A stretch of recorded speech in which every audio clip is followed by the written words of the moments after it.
Hello and welcome to Froggity Frog Crochet and this stitch guide on how to crochet the interlocking block stitch. This is a really stunning stitch that works best with multiple colours, and it has the look of blocks that just link together in rows that can sort of merge as you go up the rows. So for this stitch you're going to need a foundation chain in multiples of 3 plus 2 for your turning chain. So I've gone ahead and marked the first chain from my hook because I want the turning chain to count as the first stitch of the row. So to start row 1 of the interlocking block, we're going to make a double crochet in the 4th chain from my hook, and then I'm going to make a double crochet in the next stitch as well.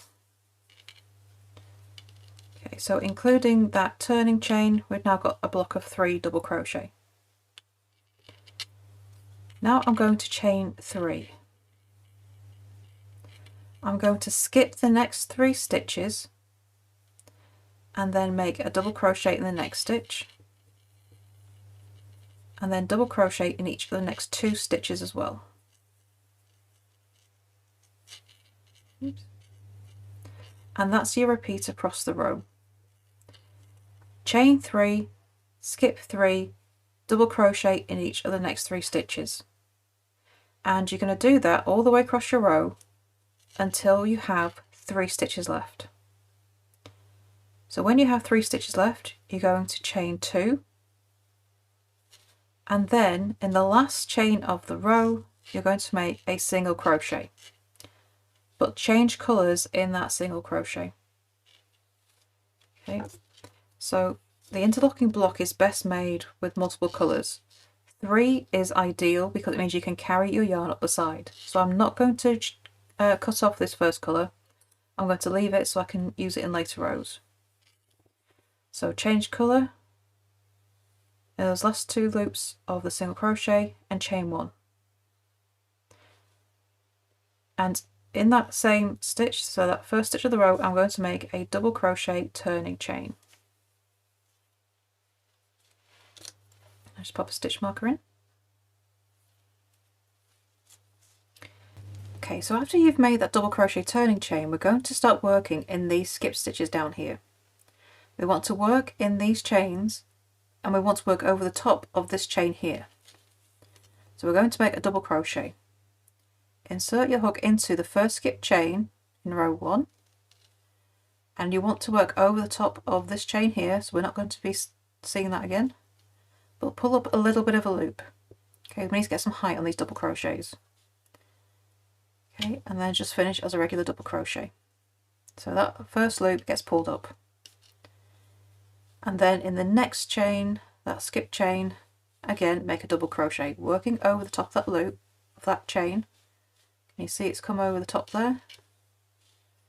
So pull your yarn through and pull up the loop a little bit, and then finish as a double crochet.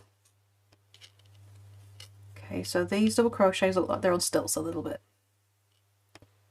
Okay, but we need that to happen so we get to the height and we don't squish our rows down. Then chain 3. We're going to skip these double crochet and come straight to the next set of skip stitches. Okay, so after your turning chain you've only got 2 skip stitches. In all your other skip chains you'll have 3. So we're always working in blocks of 3. Insert your hook into that chain, the skip chain, working around this one so this chain gets trapped in the middle of your stitch. Remember, pull up a little bit of a loop for your double crochet and finish as a regular double crochet. Same for the next 2 skip stitches as well. Just pull up that loop on that double crochet, and the same for the third.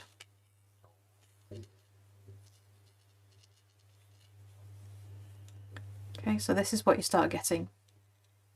And because we've pulled up those double crochets a bit and we're working into the skip chains, row 1 looks like it finishes in the middle of row 2, and this is where the interlocking look comes from. Okay, so chain 3, and then make 3 double crochet working into the skip stitches, but make sure you pull up that loop when you start your double crochet to give it a bit of extra height. And you're going to continue that all the way across your row until you get to the last 3 stitches. Then we get to the last 3, you chain 2 and start a single crochet in the last stitch of the row, but don't pull through those 2 loops. You want to change colours again. I'm going to go bring in my 3rd colour. There it is. And I'm going to pull that through those 2 loops and chain 1 and turn. So you do have a lot of threads of yarn everywhere with this, but this is where using a yarn bowl comes in quite handy to stop everything from moving around too much. Okay, so row 3. So we've turned and chained 1. In that first stitch you're going to make a double crochet turning chain.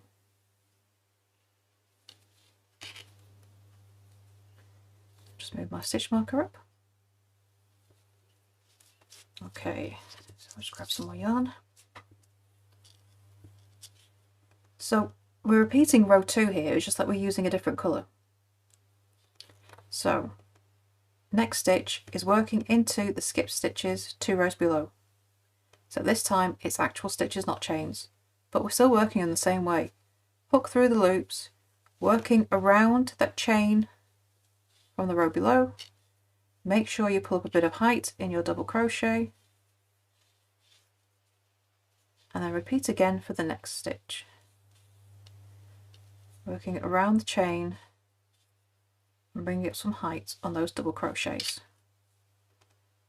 Okay, so double crochets on stilts really.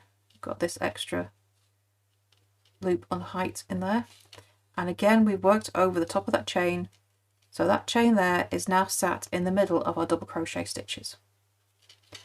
Then chain 3, skip the block of double crochet, and we're going to go straight to the next skip stitches. So these are the double crochets that we skipped 2 rows below, and you're just going to make double crochets in them again, working around that chain. Trap that chain in between your stitches, pull up your double crochet a bit so it's on stilts,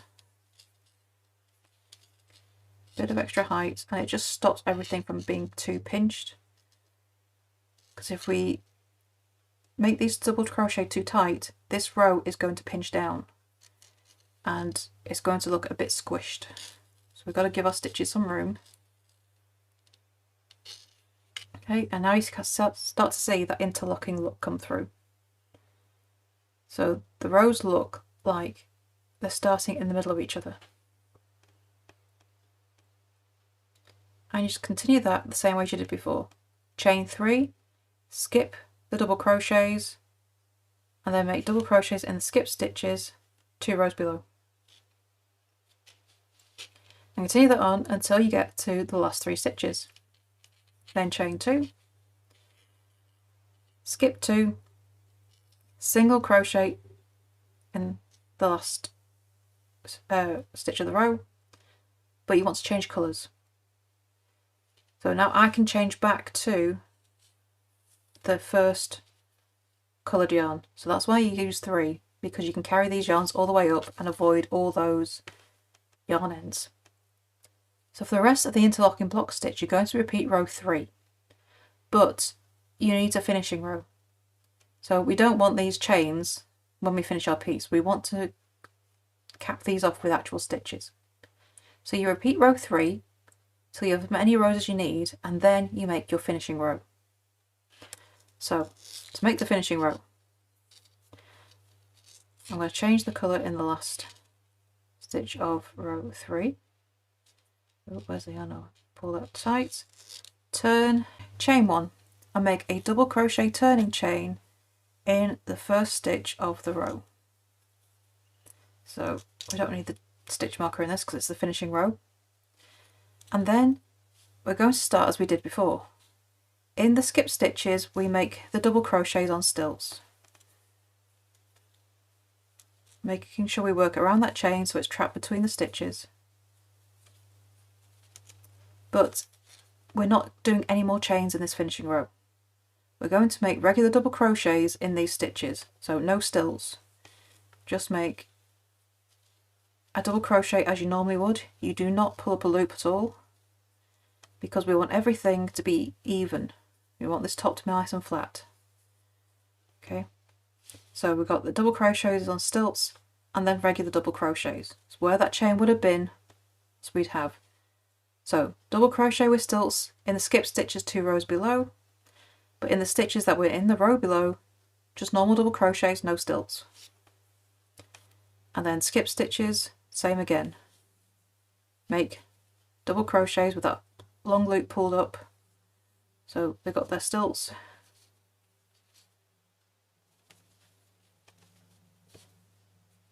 And make 3 of them, and then you carry that all the way across. Okay, so always work into the stitches in the row below, but normal loops. You don't want to pull anything up. Continue that all the way across until you get to the last 3 stitches, and again these are regular double crochet in each stitch, and then just double crochet in the last stitch of the row. So we maintain the interlocking look while making sure we've got a nice solid top with no chains. And that's the finishing row. And there is your stitch guide on how to crochet the interlocking block stitch. I would love to see what you make with this stitch. Please do come and show us over in our Facebook group, Froggity Frogs Ribbit and Stitch. And don't forget to subscribe to this channel as well for more crochet stitches, crochet patterns and hints and tips as well. So thank you for watching, and I shall see you next time in the next video. Bye for now.